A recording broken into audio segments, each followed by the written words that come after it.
Yeah, then the other. Our next program, part of the program has to do with mitigation, whether to mitigate, not mitigate. Our presenter is David Evans. If you were fortunate enough, excuse me, folks, we're going to get going. Thanks. He presented one conference, a couple of workshops yesterday on a system that called Valid. It has to do with risk assessment.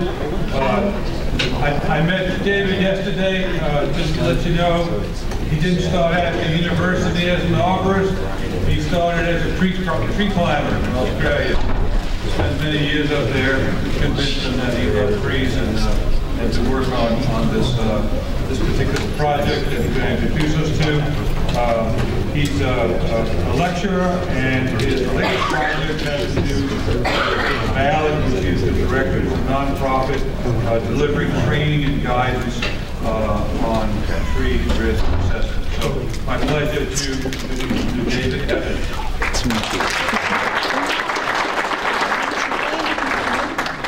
Thanks, Rob. Whether you manage trees as an urban forester or own a couple in your backyard, what's an acceptable level of risk from your trees? Or if you're an arborist assessing risk, how do you work out what the risk is so the owner or manager understands it and doesn't waste money reducing a risk where it's not necessary? I've got a dream team together of an esoteric Scottish philosopher, NASA, and one of history's greatest scientists. They're going to come together to help give you an answer. And if there's enough time at the end, I'll show you a $300 burger. So let's start off with a Scottish philosopher.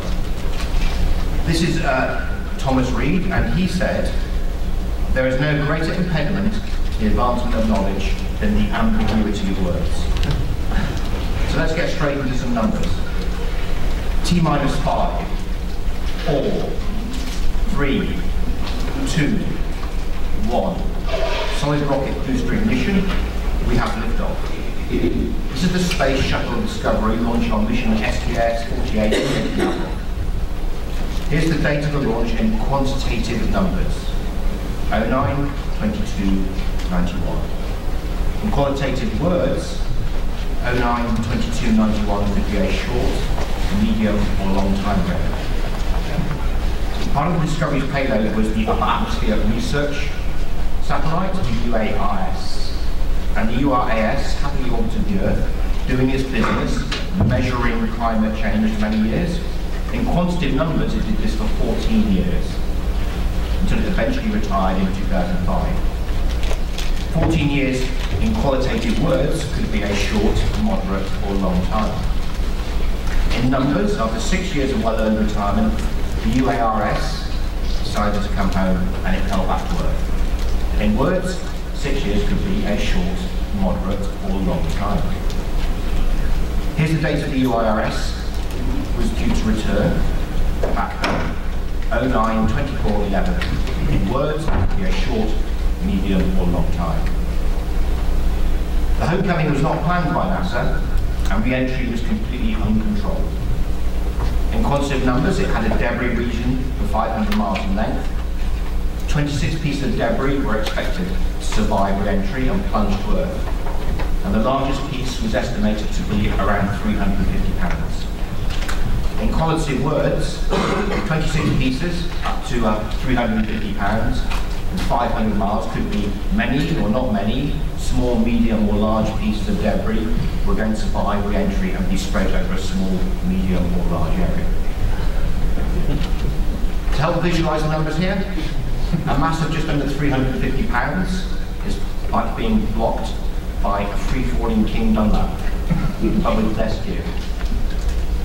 I'm going to take a straw poll from you guys to find out what your risk tolerance is to being hit by a satellite, or being tackled by King Dunlap. And we're only going to use qualitative words, no quantitative numbers. So what's risk tolerance?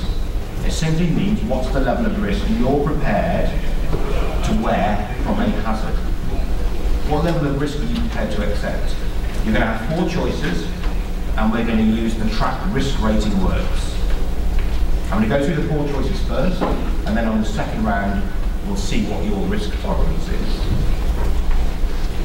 Is your tolerance to the risk of being hit by a bit of satellite extreme?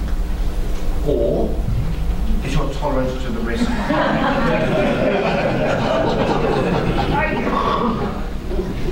is your tolerance to the risk moderate? Or is your tolerance to the risk of being hit by a bit of satellite low? They're your 4 choices.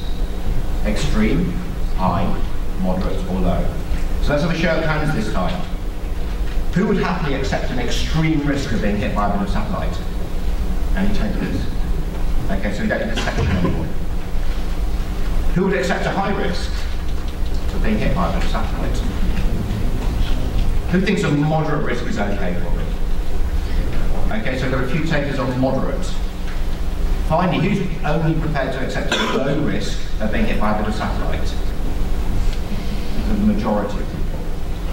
And a final show of hands. Who's not sure what an extreme, high, moderate, or low risk means? Just about everyone. And what does it mean to other risks? Say, for example, is being hit, if you choose low, as your risk tolerance being hit by a satellite, is that lower than it was driving into conference today? Or is it higher? It begs the question, if as assessors we don't know what extreme, high, moderate, or low risk means, how can our clients know what those risks mean in order to choose how they're going to manage their tree risks? And what's particularly interesting about the satellite side of things is that it doesn't matter what your risk tolerance is, because risk is largely imposed. It's being imposed on you. And the only way you can avoid that is to change your life radically. And it's similar with trees. Nearly all tree risk is imposed. Most of these people from this tree failure is largely imposed by the tree manager. It matters not what their risk tolerance is. Those who are at risk from tree failure have little choice about the level of risk unless we alter our behaviour so radically we move to North Dakota. But then we'll be foregoing the many, many benefits that trees provide. So tree risk is something that's largely imposed on people and they have little choice about it. Meanwhile, back to the UARS and its unplanned homecoming in 2011. The level of risk of being hit by a bit of satellite interested me, so I contacted NASA. And it turned out the level of risk that NASA imposed from the UARS is a number and a word. And I'll reveal what that risk is as a number and a word at the end of the presentation. A guy called Nicholas L. Johnson, who's the chief scientist for orbital debris, kindly emailed me back. And this is what he said about how NASA managed the risk from satellite re-entry. The 1 in 10,000 human casualty risk threshold was adopted by NASA in 1995 and later accepted by the US government in 2009. So the US government have endorsed that NASA can impose a risk on anyone in the world from a satellite re-entry up to 1 in 10,000. Interestingly, he said recently the US launch ranges have increased their accepted risks to 1 in 10,000 to launch. So they used to manage the risk lower, they've increased it. And they've done that because the costs of the risk reduction are more than the value of the risk reduction. They managed it lower. I'll repeat that because it's an important concept. The cost of the risk reduction were more than the value of the risk reduction. So they allowed the risk to be higher. The Chinese, European, Indian, Japanese and Russian space agencies have all signed up to the same protocol. So they all impose a 1 in 10,000 risk on all of us from being hit by a satellite. It's unknown what level the North Korean and Iranian space agencies Where does this figure come from, 1 in 10,000? A level of risk that can be imposed by NASA and other space agencies on anyone in the world. It comes from something called the Tolerability of Risk Framework, or TOR for short, an internationally recognised approach to making risk management decisions where the risks are imposed and the risks have benefits attached to them. The research by Tor was undertaken by risk experts who have probably forgotten more about risk than I will ever know, and it's based on extensive research into a willingness to accept risk and find out what society's risk tolerance is, not an individual's. What is society's risk tolerance? It's constructed on a foundation of numbers, which clearly unambiguously define what the risk words mean. In words, a broadly acceptable risk is less than 1 in 1 million in numbers. In words, an unacceptable risk is greater than 1 in 1,000 in numbers.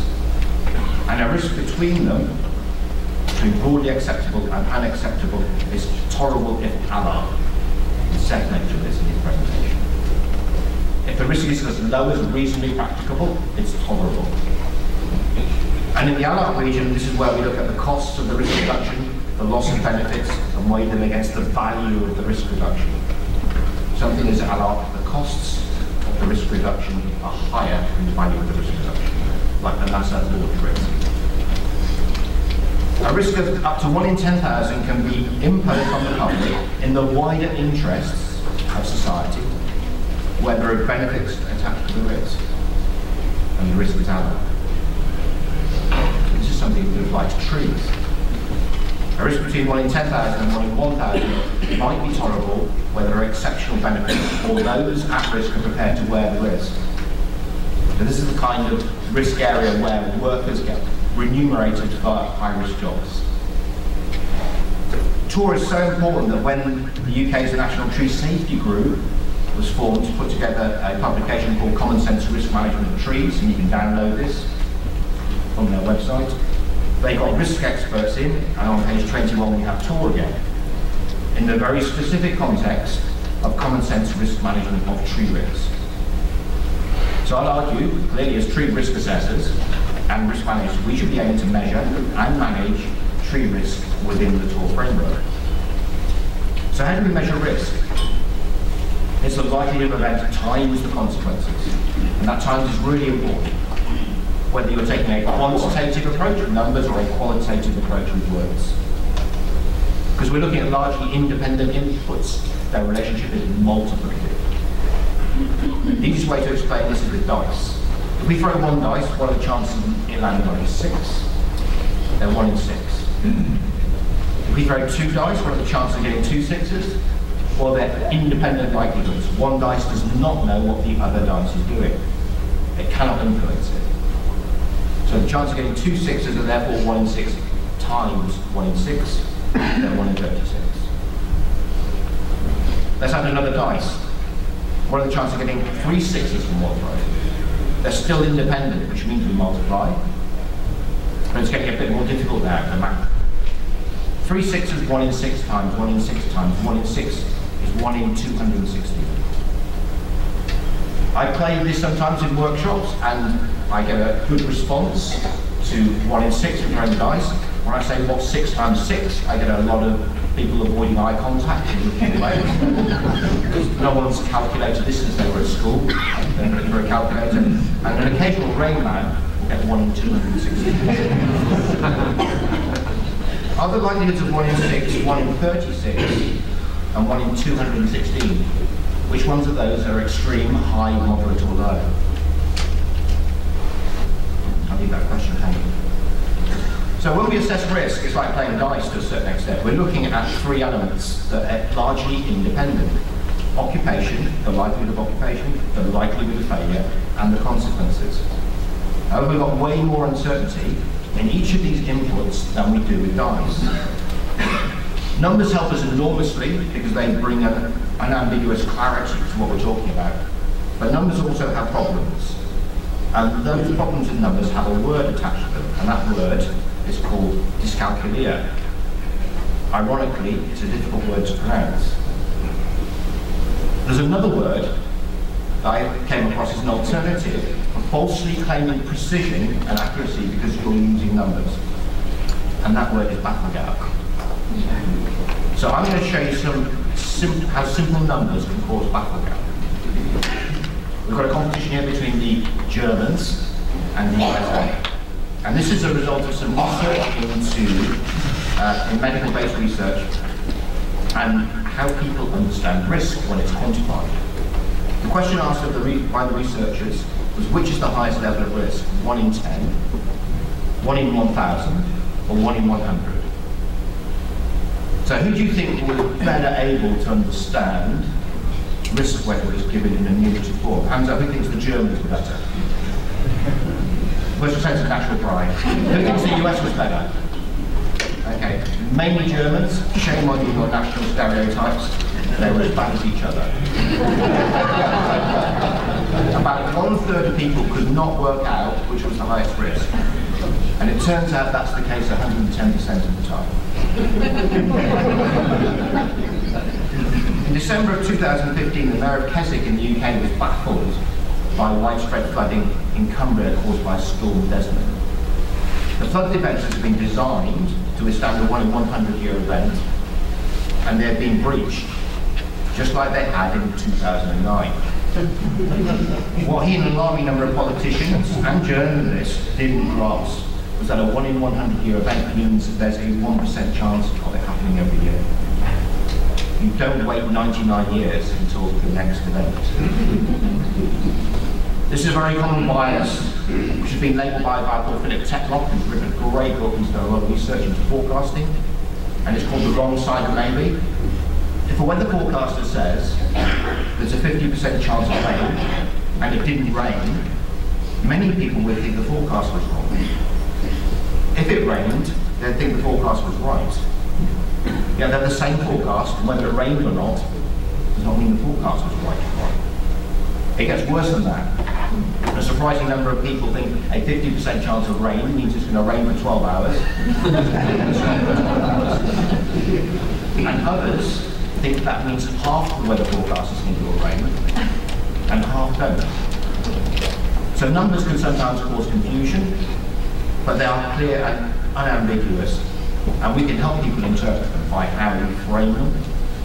If we abandon numbers and only rely on words and with their malleable and elastic boundaries, we end up with qualitative descriptions that can be widely open to interpretation. That was my argument when I was driving in Florida a couple of years back. Words like possible, likely, or maybe, or somewhat are often hollow. They mean widely different things to different people. And they're often used to evade and avoid rather than bring any form of clarity and understanding.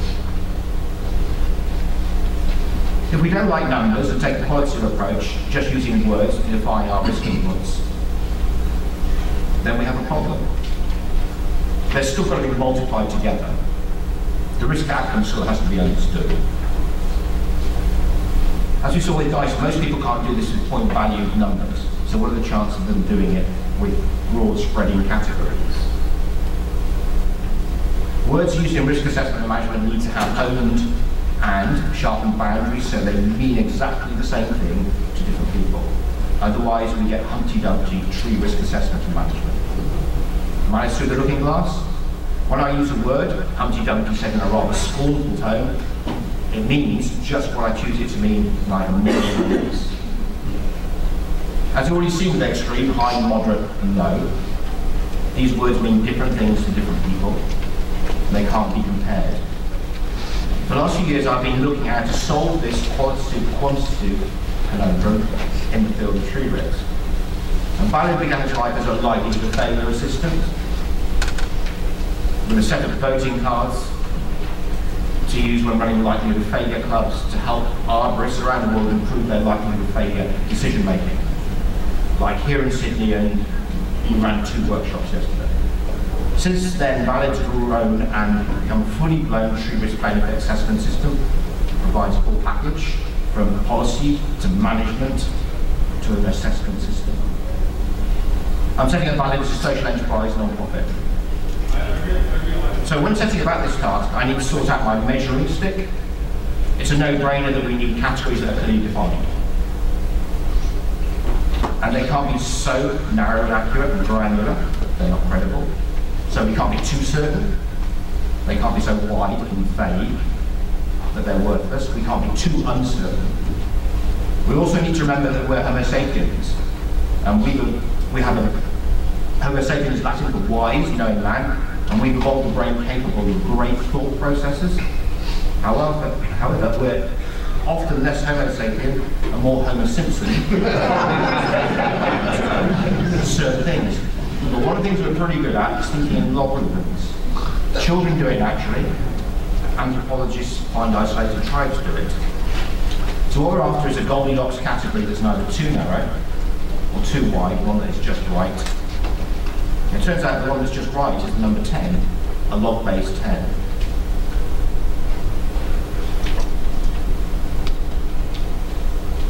There were two major influences in how I went about developing valid. The first one was Winston Churchill. He said, if I had more time, I would have written a shorter letter. My second influence is Dolly Parton. She said, it costs a lot of money to look this cheap. How have these influenced me? Well, here we have the valid tribute benefit policy mocked up for a municipality. It condenses nearly 100 pages of the NTSG publication, Common Sense Risk Management of Trees, onto one side of paper. In valid factor terms of 10, it's enough 2 orders of magnitude compression. Winston Churchill might have said, I've never spent so long writing so little. Dolly might have said it costs a lot of time to make it look this simple. And these are the guiding principles that I take. It's a position statement that can be adopted by anyone from a municipality to Mrs. Niggins with a tree in her backyard. There's a management plan as well. I could only get this down to 3 pages. And that's because I was defining what an active and passive assessment is. I'm waiting copyright on these. They're going to be available to share through Creative Commons. Our risk ratings are valid. There's only 3 of them. Red is unacceptable. Amber is tolerable if alarm. Green is acceptable. These risk ratings, there's no numbers to grapple with that could confuse or imply questionable accuracy. There's no words that are opinions or could be open to interpretation. Those words are honed, they mean particular things. They're really easy for the tree owner to understand. You need to do something about the red risks. You don't need to do something about the green risks. The way valid deals with the amber risk is it depends on which way the direction of the likelihood of failure is heading, and that's tied in with the benefits. I'm going to walk you through how valid takes the Winston Churchill and Dolly Parton approach to making difficult measuring problems easy for the assessor. We're going to look at likelihood of occupation for traffic in a 30-mile-an-hour speed limit on the App Storyboard. So here's the App Storyboard, and we're on over-occupation. There's F for failure, C for consequences. We've got people, for occupational traffic, or property, and I'm going to click on traffic. Traffic will take you then to your speed limit. I'm going to click on 30 miles an hour. Our breadcrumbs at the top are telling us where we are. So we're on an occupation category too high, between 2,200 and 22,000 vehicles a day. How many of you would know what a road looks like with this many vehicles on it and choose it with a high level of confidence? Does anyone know what this looks like? Okay. Those numbers aren't too useful, are they? They're not that helpful. What about if I said it was a busy road? What kind of variation in opinion do you think we get about that? So I've got a couple of videos here to show you. Hang on, I need to turn the laser off, sorry. These 2 videos last 25 seconds for a particular reason. On the right-hand side, this is what a road looks like with 22,000 vehicles a day on it. On the left-hand side, that's what a road looks like with 2,200 vehicles a day on it. And just on 25 seconds, now how confident would you be in picking that category? Good to see it. If I put another layer on, every 20 to 30 seconds, every 2 to 3 seconds. So what you can do on the app, you can go for an assessor-friendly one. Instead of 24 hours, you go the number of vehicles passing you. If you get a vehicle passing between 2 to 3 seconds on a 30-mile-an-hour road, 20 to 30 seconds, you're in a high category. The hard work behind that was I'm able to weight some complex maths, well not that complex, but some some maths in order to look at what's the likelihood of occupation between 7 AM to 7 PM, Monday to Friday, when you're on the ground assessing the risk. This is really important one. 2 to 3 seconds and above, very high, means the occupation is greater than 1 in 1 in numbers. It's greater than constant in words. And this is most of where our highest risks are, in urban areas, the busiest areas. So if we look at modelling likelihood of occupation in this kind of scenario, this gets really complicated because people are waiting, they're there, and at various different times. So this is some research I did from a beer garden here, looking at this particular scenario. And what we've got here is the red man that's just come on, so people are going to stop now, and they've got 1.5 minutes before they can go again, and they're under their tree. What's the likelihood of occupation here? I speeded this up by a factor of 4.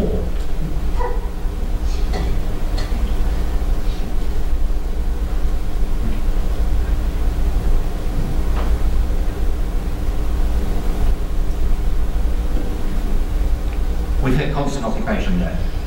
The amount of time that's added up with people waiting, because I end up back calculating it, means if you get more than 5 people waiting at this signal, you're going to get the accumulated hours greater than the number of hours in a year.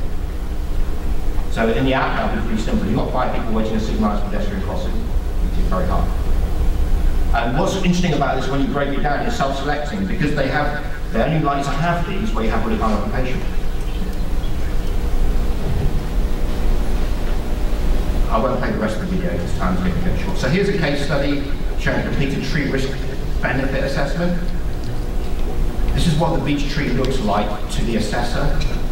We're on the failure page of the app, and this is what we were playing yesterday with the benchmarks green.